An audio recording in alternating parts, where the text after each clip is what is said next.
ভারী বৃষ্টি এবং উজান থেকে নেমে আসা ঢলে দেশের ৮ জেলায় বন্যা কবলিত হয়েছে। জেলাগুলো হচ্ছে ফেনী, কুমিল্লা, চট্টগ্রাম, খাগড়াছড়ি, নোয়াখালী, মৌলভীবাজার, হবিগঞ্জ ও ব্রাহ্মণবাড়িয়া। বৃহস্পতিবার 22 আগস্ট বন্যা সর্বশেষ পরিস্থিতি সম্পর্কে ব্রিফিংয়ে বেশ কিছু তথ্য তুলে ধরেছে দুর্যোগ ব্যবস্থাপনা ও ত্রাণ উপদেষ্টা ফারুক আজম। তিনি বলেন, বন্যায় দেশের ৮ জেলায় এখনও পর্যন্ত অন্তত 29,04,964 জন ক্ষতিগ্রস্ত হয়েছে। এছাড়া ফেনী ও ব্রাহ্মণবাড়িয়াতে পানিতে ডুবে 2 জন মারা গেছেন। বন্যা কবলিত জেলাসমূহের ত্রাণ বিতরণ কার্যক্রম চলমান রয়েছে জানিয়ে বলা হয়েছে, গত 20 আগস্ট থেকে বন্যা পরিস্থিতির সৃষ্টি হওয়া ক্ষয়ক্ষতি হয়েছে দেশের 8টি জেলায়। এসব জেলায় 50টি উপজেলা বন্যা প্লাবিত এবং ক্ষতিগ্রস্ত ইউনিয়ন 357টি। 8 জেলায় মোট 4,40,840টি পরিবার পানিবন্দী হয়ে পড়েছে। ক্ষতিগ্রস্ত লোক সংখ্যা 29,04,964 জন।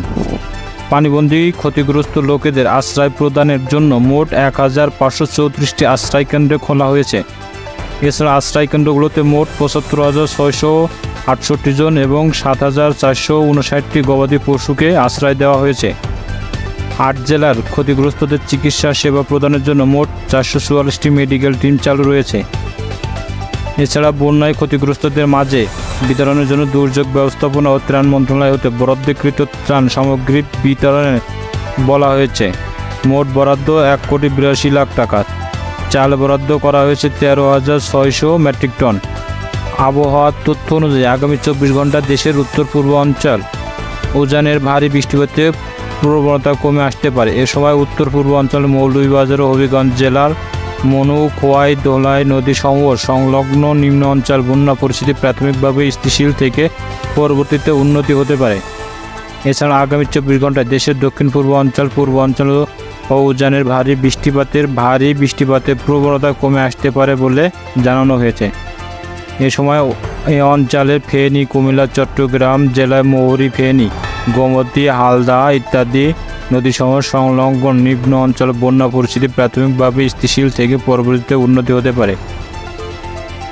ফেনী জেলায় বন্যা কবলিত এলাকায় উদ্ধার কাজে নিয়োজিত হয়েছে সেনাবাহিনী, নৌবাহিনী।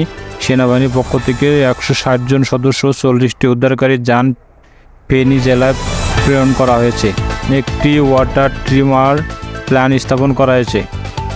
নৌবাহিনীর 71 জন সদস্য ও 8টি উদ্ধারকারী যান কাজ করছে বন্যা কবলিত অঞ্চলে।